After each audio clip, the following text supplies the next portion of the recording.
जय जगन्नाथ फ्रेंड्स। तो फ्रेंड्स देखो शिक्षक पदवी आसला बहुत बड़ निजुक्ति समस्त कैंडिडेट तेबे एथिरे केउ सब पोस्ट निजुक्ति रही से पर्टिकुलर केते बयस क्वालिफिकेशन आवश्यक रही केमिति कौन अप्लाई करेंगे सिलेक्शन कौन प्रोसेस रही सबूर ऑल डिटेल इनफॉरमेशन यही वीडियो माध्यम प्रोवाइड करदेवी। जदि एथिरे अप्लाई करने को इंटरेस्ट रखुंट वीडियो को संपूर्ण देखि नियंतु।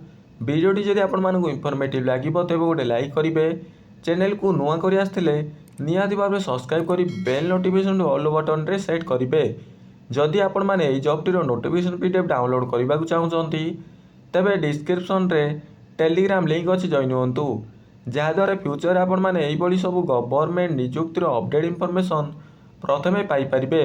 तो फ्रेंड्स देखंतु केमिति आपण मैंने आवेदन करेंगे, क्वालिफिकेशन कौन रही, सिलेक्शन प्रोसेस कौन रहिबो, एज लिमिट कौन रहिबो, दरमा देखंतु 23,000 टंका पर मंथ दरमा मिलिबो।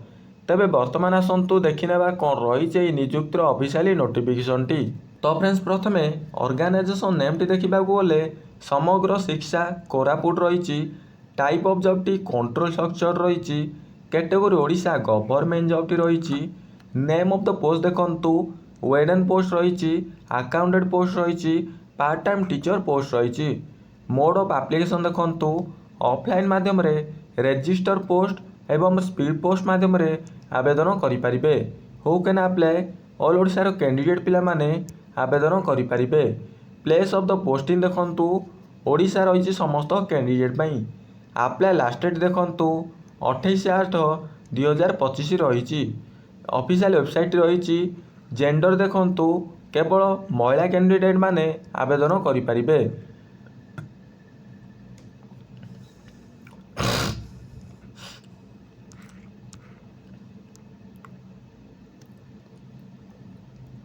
एजुकेशनल क्वालिफिकेशन देखंतु वेडन पोस्ट पाई बीए बीएससी बीईडी पास रही।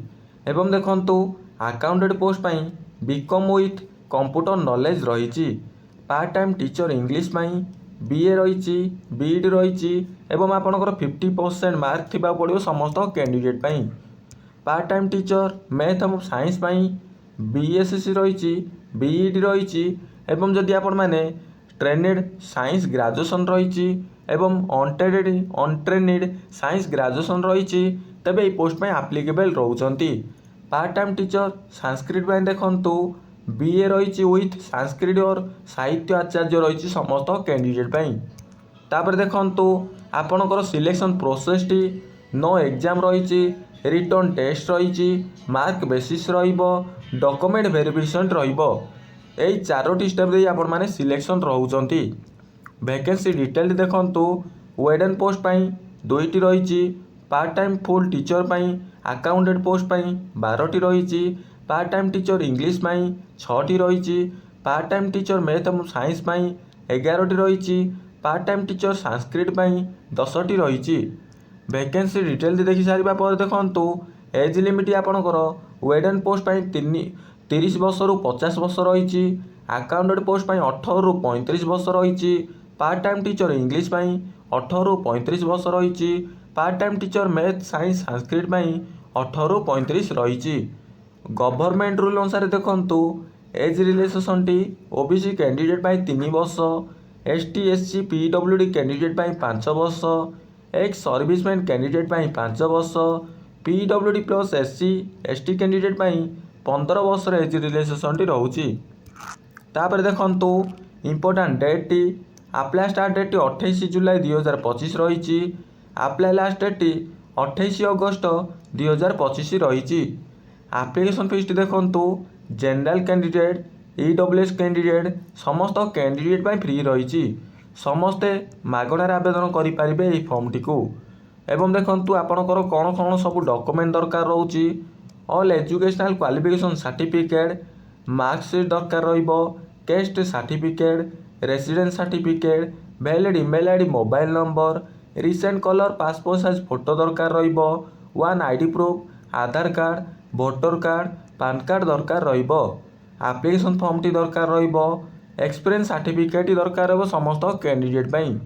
सैलरी देखंतु वेडन पोस्ट पाई 23,292 पर मंथ रही। अकाउंटेंट पोस्ट पाई 15,125 ଟଙ୍କା ପର୍ ମନ୍ଥ ରହିବ।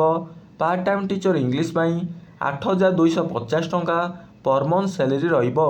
ପାର୍ଟ ଟାଇମ୍ ଟିଚର ସାଇନ୍ସ ଏବଂ ମ୍ୟାଥ୍ ପାଇଁ 8,250 ଟଙ୍କା ପର୍ ମନ୍ଥ ସାଲେରୀ ରହିବ। ପାର୍ଟ ଟାଇମ୍ ଟିଚର ସାଂସ୍କ୍ରିଟ୍ ପାଇଁ 8,250 ଟଙ୍କା ପର୍ ମନ୍ଥ ସାଲେରୀ ରହିବ। ପୋଷ୍ଟାଲ ଆଡ୍ରେସଟି ଦେଖନ୍ତୁ। ଯଦି ଆପଣମାନେ ଇଣ୍ଟରେଷ୍ଟ ରଖୁଛନ୍ତି, ଏଇ ହେଉଛି ସେଇ ଆପଣଙ୍କର ପୋଷ୍ଟାଲ ଆଡ୍ରେସଟି। ଆପଣମାନେ ସ୍ପିଡ୍ ପୋଷ୍ଟ ଏବଂ ରେଜିଷ୍ଟର ପୋଷ୍ଟ ମାଧ୍ୟମରେ ସମସ୍ତ ଡକୁମେଣ୍ଟ ଏବଂ ଆପ୍ଲିକେସନ୍ ଫର୍ମଟି ଆଟାଚ୍ କରି ସେଣ୍ଡ କରିପାରିବେ। ତ ଫ୍ରେଣ୍ଡସ୍ ଦେଖନ୍ତୁ, ତଳୁ ସ୍କ୍ରଲ୍ କଲେ ନୋଟିଫିକେସନ୍ PDF ଲିଙ୍କ୍ ରହିଛି। କ୍ଲିକ୍ ୟୁର ଉପରେ କ୍ଲିକ୍ କରି ଆପଣମାନେ ଡାଇରେକ୍ଟ ଆପ୍ଲିକେସନ୍ ଫର୍ମାଟଟି ଡାଉନଲୋଡ଼ କରିପାରିବେ। ଦେଖନ୍ତୁ, କ୍ଲିକ୍ ୟୁର ଉପରେ କ୍ଲିକ୍ କରିସାରିବା ପରେ ଏଇଭଳି କିଛି ଶୋ କରିବ ସମସ୍ତ କ୍ୟାଣ୍ଡିଡେଟ୍ ପାଇଁ। ଏହି ସମସ୍ତ ଅପଡେଟ୍ ମୁଁ ଅଲରେଡ଼ି ଭିଡ଼ିଓ ମାଧ୍ୟମରେ ପ୍ରୋଭାଇଡ଼ କରିସାରିଛି। ଆପଣମାନେ ଡାଇରେକ୍ଟ ତଳୁ ସ୍କ୍ରଲ୍ କରନ୍ତୁ। ଏଇ ହେଉଛି ସେଇ ଆପଣଙ୍କର ଆପ୍ଲିକେସନ୍ ଫର୍ମାଟଟି। ଯଦି ଆପଣମାନେ ଇଣ୍ଟରେଷ୍ଟ ରଖୁଛନ୍ତି ଆବେଦନ କରିବାକୁ, ଏହି ଫର୍ମାଟଟି ମୁଁ ଟେଲିଗ୍ରାମରେ ସେଣ୍ଡ କରିଦେବି। ଆପଣମାନେ ଟେଲିଗ୍ରାମରେ ଜଏନ୍ ହୁଅନ୍ତୁ। ସେଠାରୁ ଆପଣମାନେ ଡାଇରେକ୍ଟ ଡାଉନଲୋଡ଼ କରିପାରିବେ ଏବଂ ସମସ୍ତ ପ୍ରୋସେସ୍ ରହିଛି ଆପଣମାନେ କିପରି ଆପ୍ଲିକେସନ୍ଟି ଫିଲ୍ଅପ୍ କରିବେ। ଟେଲିଗ୍ରାମରେ ଜଏନ୍ ହୁଅନ୍ତୁ। ଯଦି ଏହି ଭିଡ଼ିଓରେ କିଛି ବି ଡାଉଟ୍ ରହିଛି ମୋତେ ଏହି ଭିଡ଼ିଓର କମେଣ୍ଟ ବକ୍ସରେ ପଚାରିପାରିବେ। ମୁଁ ଆପଣଙ୍କର ସମସ୍ତ ଡାଉଟ୍ କ୍ଲିୟର କରିବି। ଯଦି ଫ୍ରେଣ୍ଡସ୍ ଭିଡ଼ିଓଟି ଯଦି ଆପଣମାନଙ୍କୁ ଇନଫର୍ମେଟିଭ୍ ଲାଗିଲା ତେବେ ଗୋଟେ ଲାଇକ୍ କରି ଚ୍ୟାନେଲକୁ ସବସ୍କ୍ରାଇବ୍ କରିନିଅନ୍ତୁ। ଏହିଭଳି ସମସ୍ତ ଗଭର୍ଣ୍ଣମେଣ୍ଟ ଜବ୍ର ଅପଡେଟ୍ ଜାଣିପାରିବେ। ରହୁଛି, ପୁଣି ଦେଖା ହେବ ଆଉ ଗୋଟେ ଜବ୍ ଅପଡେଟ୍ ଭିଡ଼ିଓରେ ଠିକ୍ ଏହି ଟାଇମ୍ରେ। ଜୟ ଜଗନ୍ନାଥ, ଧନ୍ୟବାଦ।